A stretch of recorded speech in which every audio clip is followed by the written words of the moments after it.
Hi everyone and Happy New Year. So this is my first video of 2022 and I thought I would do a video talking about Soul Sacrifice Delta and whether I think it's still worth buying and worth playing in 2022 now that the servers have been shut down. So let me tell you a little bit about the game. So you are a prisoner in a cage. You're being held by an evil wizard called Magusar, and basically Magusar, from trying to remember the story, he will basically consume his prisoners for their magical powers.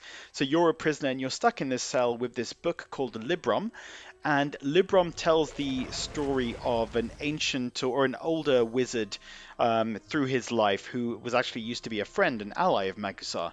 And as you read the story and relive the past events of this wizard, you grow stronger, and eventually you can take on Magusar. Now, this game is actually massive in terms of the amount of content there is and the amount to do. So you've got firstly kind of the main story, which is the Mad Chronicle, and so in each of these bullets, you can see here it's basically a whole set of other missions that you're going to be completing, telling the story of this sorcerer. And so you've got a whole load of levels to be completing, and then even once you've done that, there's even more missions available in the Sorceress Deeds, where you've got all these other kind of missions to complete as well. So you can go into each one of these and there'll be again a whole new set of missions. There is so much content in this game and it's really difficult at times. You can see that for Soul Sacrifice Delta, I haven't finished all of these sections. It's pretty tough, and I think that's one of the disadvantages of it not being online anymore, because some of these levels are really hard and quite difficult to be able to complete without some help. So let me jump in a mission, and I can tell you a little bit more about the gameplay. So let's go into this one. So this is the way.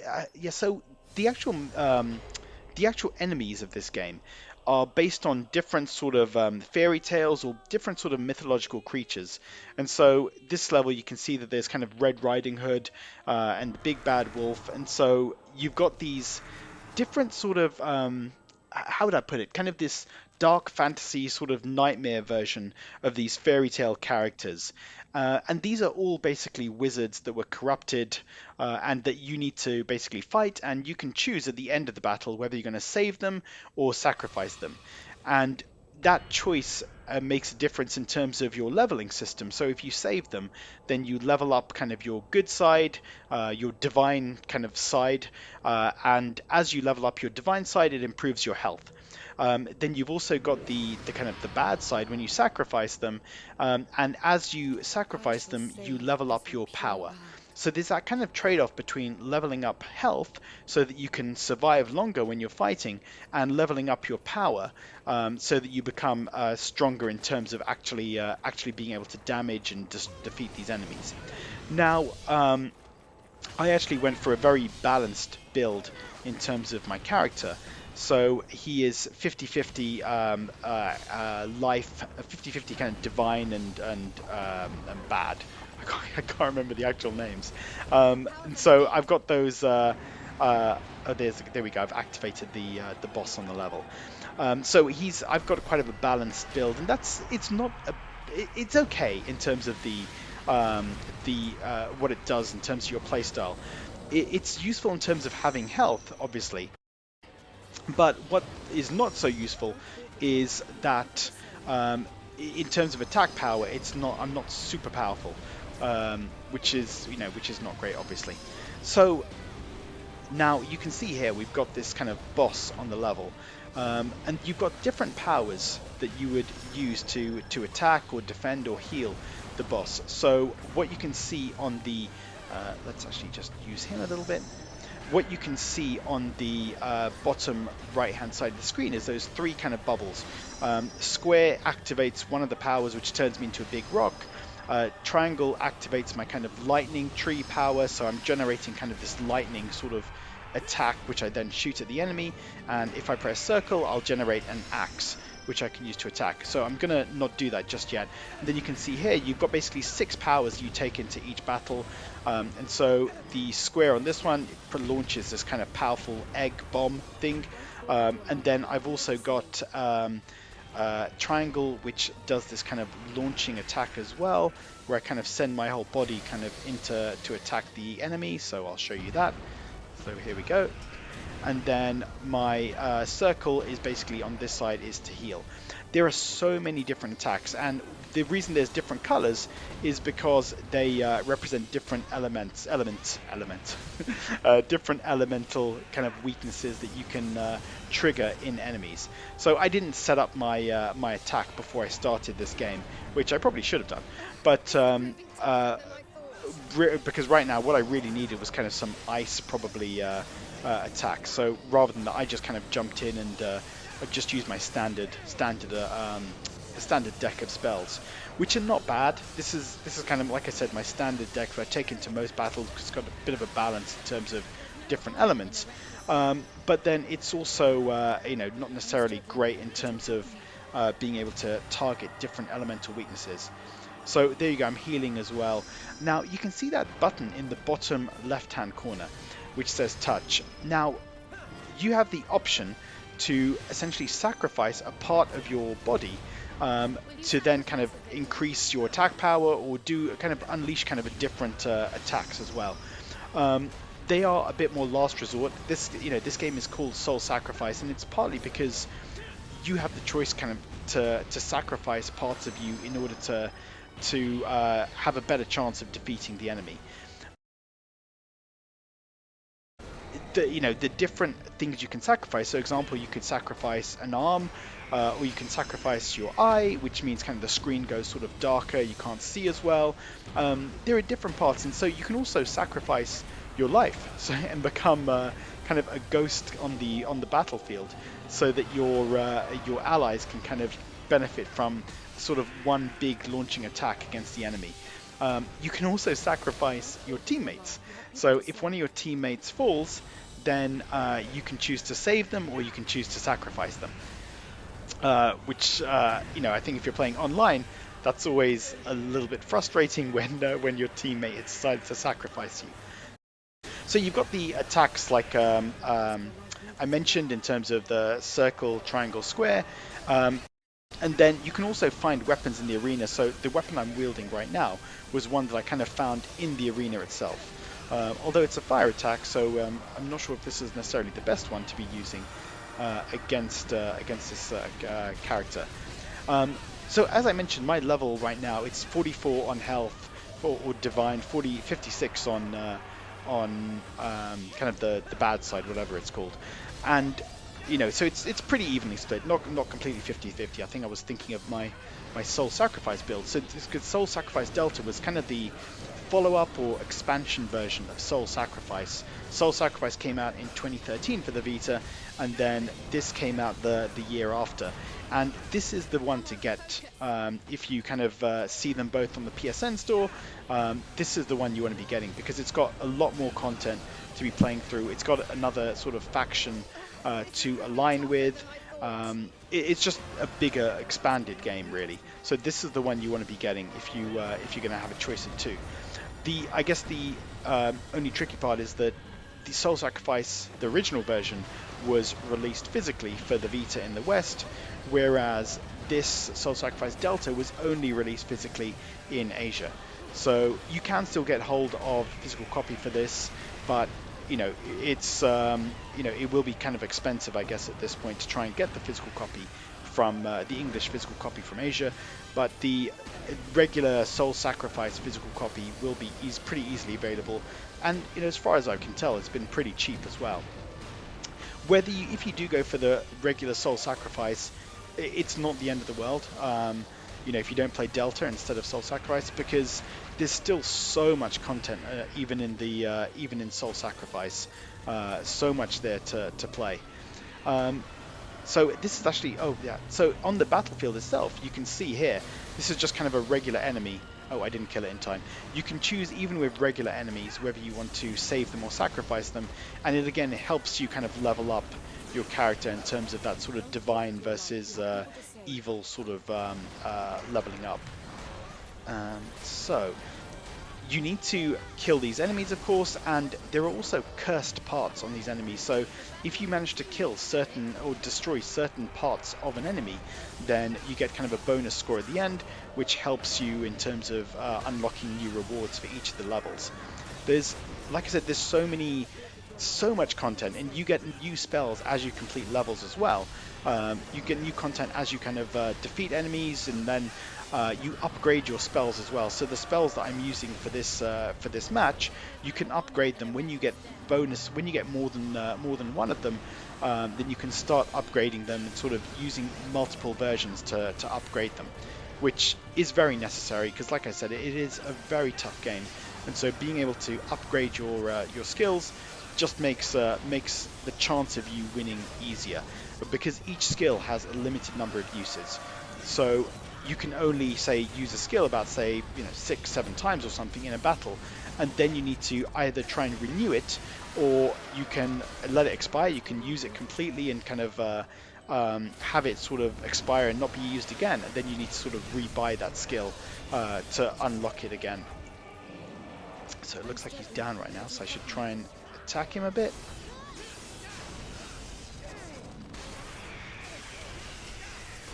And what I'll do is also, guys, show you the battle with Magusar. I definitely don't think this is the right build to actually fight him, but I'll give it a go. That's fine. So my health is pretty low, so I'll heal in a second. So what I had to do there is turn off the... oh, someone must have healed me. I just wasted one more of my spell. So you have to, if you've got a weapon on, you need to press, you need to kind of remove the weapon before you can use any other spell, which is a little bit annoying, because if you've got a weapon, you used one of your weapon uses for that match, suddenly then needing to turn it off means that you've just wasted that use almost. So let me see if I can go near my teammates and I can heal them a little bit as well. I think they kind of moved away from me, unfortunately, but that's okay. Right, let's attack him again.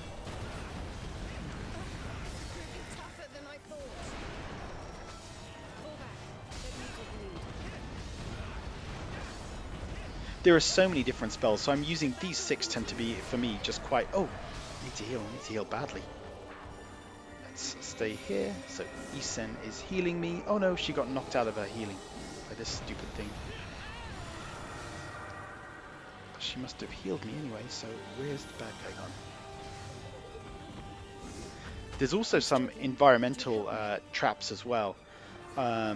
So what you can see there, that kind of glowing flower, that'll explode if I attack it, and so will that one. So you want to be a little bit careful in the environment, because you could end up inadvertently hurting yourself if you attack one of these flowers and then it explodes when you're nearby. Now, like I said, this game is very, very difficult. At least I find it very difficult. I have finished the game and beaten Magusar, but and that was pretty difficult itself as well. But actually being able to finish all of the levels in this game, being able to complete every mission, is really hard. These bosses are really tough. They've got a lot of health, so it makes it really, really tricky to try and finish this game on your own. So that was why I think the online was so important for a game like this. It is a real shame that that online is now gone, but it's still a really good game, still worth playing, and still... oh, will I sacrifice my victim? Will I kill the boss? No, I might have just... I'm completely lost. The screen's gone kind of funny. Maybe is that where... Oh, I can create armor. Let's do that. Oh, good. The screen's gone back to normal again. So yeah, it is a very tricky game. Okay, where's Isen? I need to save her. So I will save her. And so when you save someone as well, you need to be a little bit aware of the fact that you sacrifice, I think, half of your health when you save one of your teammates. So that again, this game is really all about kind of choice in terms of do you want to save or sacrifice these other characters? Do you want to save and or sacrifice yourself or parts of you?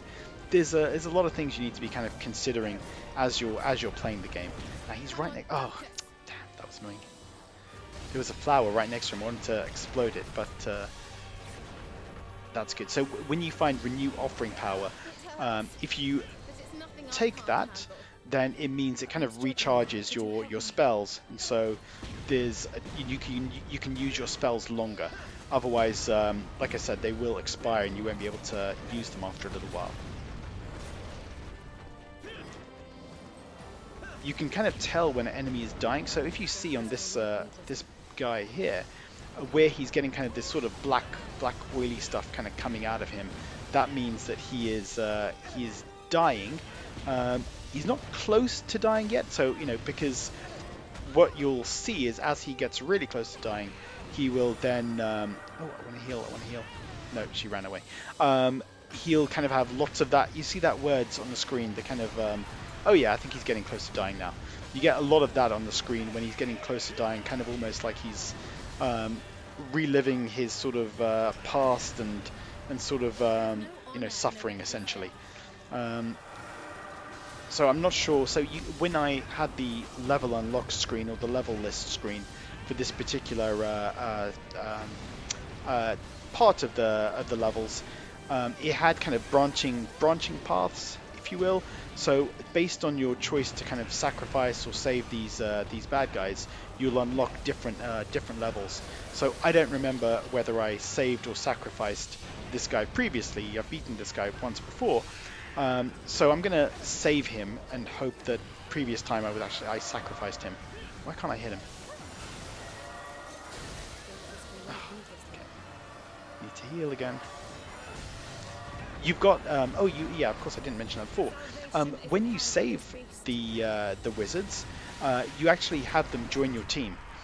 Sorry, not join your team. You have an option of allying with them so that they can join you for future missions. And so the two people I've got here, wow, that was powerful. The two people I've got here, Isen and Simpatha, can't remember her name, they are previous enemies that I fought and saved. So when you save someone, you do get to kind of use them later as a friend, potentially. Now, the computer-controlled allies are not great, if I'm honest. I think the best thing about them is that they will always save you if you want them to. Oh, I've beaten them now. They'll always save you if you want them to, which is great because you don't really want your teammate to be sacrificing you, which can happen on online multiplayer.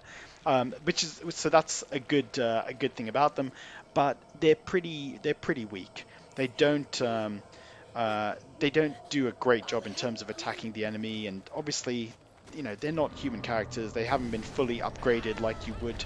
Like you'd be upgraded, or like I'm upgraded right now, because I've reached level 100, which is the maximum. You can actually later on sort of rebalance your party, if you rebalance your levels if you want to. So like I said, I've got kind of that balanced 44-56 on my build in terms of divine versus non-divine, but you can choose to rebalance your levels. So if you want to go 100% on divine and have your health really high and have weak attack power, you can do that, or you could have really high attack power and weak health.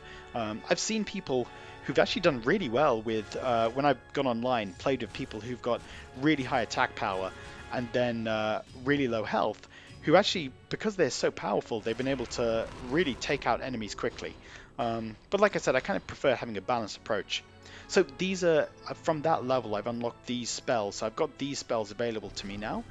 And so if I go to the portraiture screen, I'll be able to potentially look at all of my spells. I can show you guys that, and also look at my upgrades, what I can upgrade as well. So you saw that I unlocked a new ally for my battles, and so let me go back and have I unlocked? Is this, yeah, there we go. So I got a new level unlocked as well. I won't try and fight it right now. So that basically I've unlocked 2 new levels. Oh, is this new as well? potentially. It looks like it's still not fully unlocked. Anyway, so yeah, you got lots of levels to unlock, and then even there are so many. All of these levels, all of these sections, there are just so many levels available. So many I haven't even started, and the game gets really, really hard. So as you kind of go into more and more levels, it gets really, really difficult. And I know for a fact this is not a game I'm ever going to platinum because it's just way, way too hard. There are levels I just can't complete. And actually, some of these don't look too difficult, actually. You can see the difficulty there. Okay, so like that one, Infernal Inferno, it's gone all the way up to 1, 2, 3, 4, 5, 6, 7, 8, 9, 10, 11, 12, 13 out of 6. Is that 16 or 15? Whatever. It's a high difficulty level, but you can see when I looked at this one, you can see that's only got 3 difficulty, so that's not too bad. I could probably finish that quite easily. But it's a really long game, and this is the game I do like to come back to and play every now and again because it is just fun. It's the gameplay I think is really good. I like the style of the world. I like kind of the this dark fantasy setting as well. I think it's a really cool game, and just having so much content available, it's just a lot to do here. So let me show you guys quickly. I'll jump into a battle with Magusar. Like I said, I've not got the right setup to fight him. I'm just taking my kind of standard deck, and I'll show you guys what it's like. So this is kind of, you could do this at any point in the game, by the way. So at the very beginning, you could when you log in, you can choose to fight Magusar pretty early on, but you will lose because he's so tough. But later on, as you've unlocked more spells, that's when you want to be trying to take him on. I think in original Soul Sacrifice, I managed to beat him being around level 60, but I think on Delta I found him a bit tougher, so I was probably more like a level 80 or so when I actually beat him. The best spells to take into battles with Magusar is the blood spells, where you're using your health to fight, to kind of attack him. So use your blood to attack him, but then you can heal yourself to kind of recover that health. So that's kind of my recommendation, you guys, because I think he's not, from memory, he doesn't have an elemental weakness, so you just need to basically attack him a lot. And he is a very tough character to fight. So let me show you guys quickly what it's like to battle Magusar.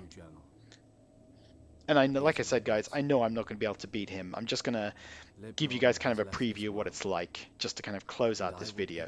But I do think this is a game worth owning and worth playing on the Vita. You won't be able to get the platinum. Oh, I think you can't get the platinum anymore because you can't play online. But even without that, I'm not someone who tries to get the platinum in every game, just because I know I don't have time to play these games to that level. But even without that, it's still just an excellent game. So let's see how I do against this guy. So this is my most powerful attack, this kind of rock attack thing. So I've charged up my little electric tree thing. Hit him a few times. Am I even hitting him? I can't tell.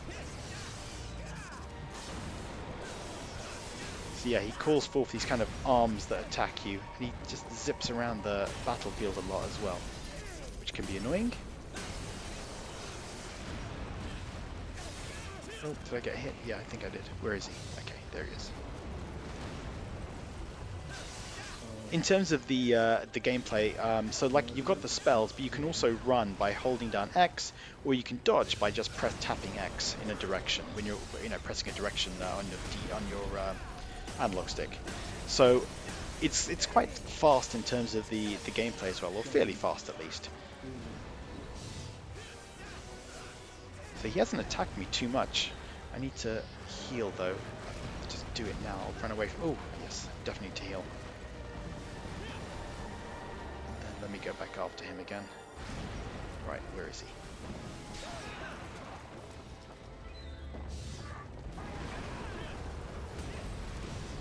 Okay. He's got this kind of shield around him that you need to break before you can actually even start damaging him, which is annoying. One thing I wish that the game had was kind of a health meter. It's really, it's hard to know how well you're doing against these enemies because you're just kind of constantly hitting them. But for you do have that indication, that kind of oil coming out of them, those words on the screen. But it'd be nice to have a health meter just to kind of know exactly how well you're doing. This game was sort of one of Sony's answers to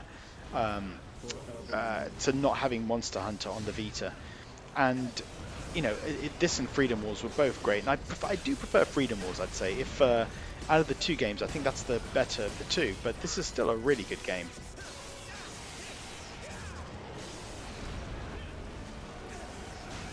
Okay, better run away and heal a bit. One of the reasons why my deck is actually so bad in this for this fight right now is that there isn't, I'm pretty sure from memory, there isn't a way for me to renew my spells. So once my spells have run out, I'm then kind of a little bit stuck in terms of being able to renew them. And so it makes it really hard to actually kind of win this battle, because I'm just not going to have, my spells will run out before Megasar dies. So that's why the blood magic is the best one, because you're not reliant on spells, kind of the number of spells and offerings that you have. Instead, you're kind of reliant on your health, which you can then heal by just casting a healing spell.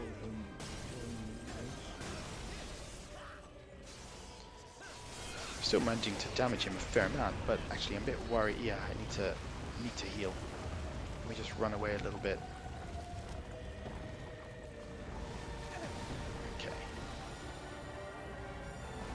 Right, let's go back.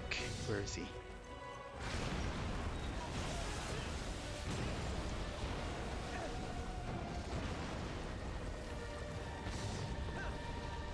Why did I miss him there? So anyway, guys, I know I'm not going to be able to beat him, like I said. My spells will run out first. But my view, Soul Sacrifice Delta, great game. I mean, Soul Sacrifice is still a great game, but Delta just has more content, and it's the better of the two games. Guys, let me know in the comments, what do you think of Soul Sacrifice and Soul Sacrifice Delta? Have you played them? What do you think of them? Do you enjoy them? Would you still recommend them now that you can't play online? Leave a comment below, and as always, thanks for watching.